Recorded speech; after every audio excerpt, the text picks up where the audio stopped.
In the last several years, you've seen a lot about social networks, social media, and disruptive technologies like mobile. A lot of organizations and a lot of resources are out there about, and they talk about how to do social. Very few talk about how to become a socially enabled organization. And that's the real intent of this book. So I talk about how to iTuneify your capabilities, how to attract social talent, how to really think about a different type of an organization that puts your customers or members at the center of all that you are and all that you do. I talk about failing intently and reinventing ROI in the process. I've been an entrepreneur for a number of years. I've worked with a lot of entrepreneurs. I've admired a lot of both successful ones, and my heart has gone out to the ones that haven't quite made it. Entrepreneurs are passionate about their ideas. They're passionate about bringing unique value to the market. Unfortunately, raising capital becomes a distraction. It keeps them away from customers. It keeps them away from developing their products and attracting and retaining great talent. So I wrote this book with some key chapters, key sections to help entrepreneurs understand why undercapitalized companies don't survive, smart capital, plan now or pay later, bootstrapping and early stage creative capital, institutional investors, angel investors, valuation, acquisitions, exit strategies. All ideas, examples, evolutionary stages of what an entrepreneur needs to do to really fund or fuel their venture, fuel their vision. Undercapitalized companies simply run out of runway to deliver the value that they're promising in the market. In the last decade of consulting with individuals, teams, and organizations about fueling their growth through their strategic relationships, I've identified 10 relationship impact moments that I've seen elevate, again, individuals, teams, and organizations above their products or features or functions or services. So I thought in this video, I would share with you those 10 impact moments. Here we go. Number one, empathy. You've got to walk in their shoes. You have to understand where they're coming from. You have to understand that which they're struggling with or the upside they're looking for. Less about you, more about how they're better off because of you. Number two, engagement. You have to show up. You have to be present and deliver on those commitments. I've read 106 books on business relationships. Make no mistake about it. Performance trumps all.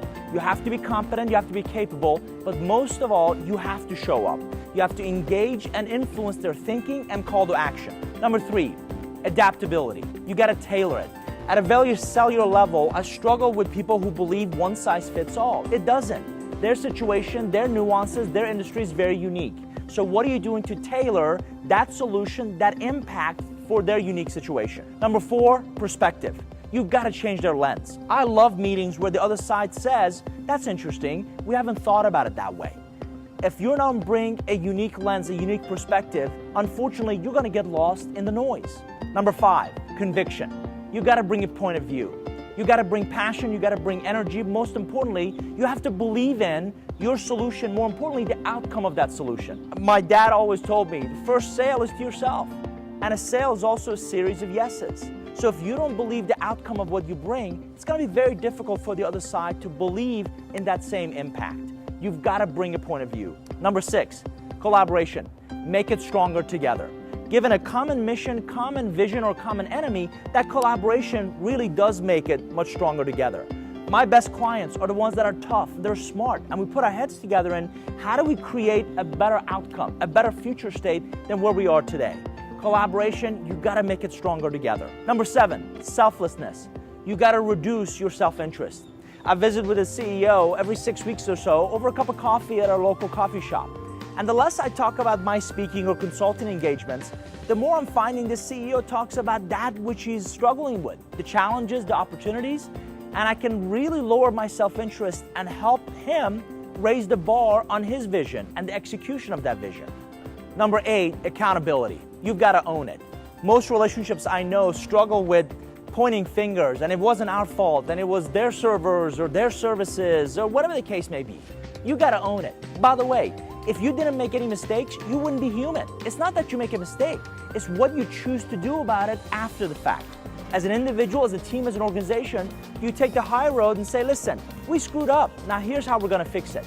You've got to have accountability. You've got to own it. Number nine, candor. You have to say what others won't. Jack Welch wrote in his most recent book, Winning, not enough candor in corporate America. We tell people what they want to hear, not what they need to hear.